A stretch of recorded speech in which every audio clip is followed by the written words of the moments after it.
നമസ്കാരം Raf talk ഫുട്ബോളിലേക്ക് അവർക്കും സ്വാഗതം. ISLൽ ഇന്ന് കേരള ബ്ലാസ്റ്റേഴ്സ് പ്ലേ ഓഫ് മത്സരം കളിക്കാൻ ഇറങ്ങുന്നു. എതിരാളികൾ ബംഗളൂരു FC ആണ്. രാത്രി 7:30 ബംഗളൂരുവിൽ വെച്ചിട്ടാണ് കളി നടക്കുന്നത്. ബ്ലാസ്റ്റേഴ്സിനെ സംബന്ധിച്ചിടത്തോളം ലീഗ് ഘട്ടത്തിൽ അവസാന മത്സരങ്ങൾ അത്ര മികച്ചതായിരുന്നു. തുടർച്ചയായി 5 അവേ മത്സരങ്ങൾ പരാജയപ്പെട്ടാണ് ബ്ലാസ്റ്റേഴ്സ് വരുന്നത്.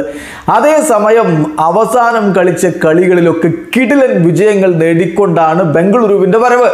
അവർ 2023 ഒരൊറ്റ പോയിന്റ് പോലും ഡ്രോപ്പ് ചെയ്തിട്ടില്ല എന്ന കാര്യം ഓർക്കുക. അവസാനം കളിച്ച 8 മത്സരങ്ങൾ തുടർച്ചയായി വിജയിച്ചു കൊണ്ടുവരുന്നു ബംഗളൂരു. ചുരുക്കത്തിൽ ഇപ്പോൾ ഏറ്റവും ഫോമിലുള്ള ടീമായ ബംഗളൂരുവും ഇപ്പോൾ സ്ട്രഗിൾ ചെയ്തുകൊണ്ടിരിക്കുന്ന ടീമായ കേരള ബ്ലാസ്റ്റേഴ്സും തമ്മിലാണ് ഇന്നത്തെ പ്ലേ ഓഫ് പോരാട്ടം. ബ്ലാസ്റ്റേഴ്സിനെ സംബന്ധിച്ചിടത്തോളം സാധാരണ ഇവാൻ വുക്കുമനോവിച്ചിന്റെ ടീം ഫ്രീ സ്കോറിംഗ് ടീമാണ്. പക്ഷേ ഇപ്പോൾ അവസാനം നടന്ന 8 കളികളിൽ നിന്ന് ബ്ലാസ്റ്റേഴ്സിന് ആകെ നേടാൻ കഴിഞ്ഞത് 6 ഗോളുകളാണ് എന്ന കാര്യം ഓർക്കുക. അത് മാത്രമല്ല, അത്രയും മത്സരങ്ങളിൽ നിന്ന് ബ്ലാസ്റ്റേഴ്സ് 13 ഗോളുകൾ കൺസീഡ് ചെയ്യുകയും ചെയ്തിരുന്നു. സ്റ്റാറ്റിസ്റ്റിക്സ് ഒക്കെ ഒരല്പം ബ്ലാസ്റ്റേഴ്സ് ആരാധകരെ ആശങ്കയിൽ ആഴ്ത്തുന്നതാണ്. പക്ഷേ അതൊക്കെ ലീഗ് ഘട്ടത്തിലെ കാര്യമല്ലേ, അതൊക്കെ കഴിഞ്ഞു പോയില്ലേ.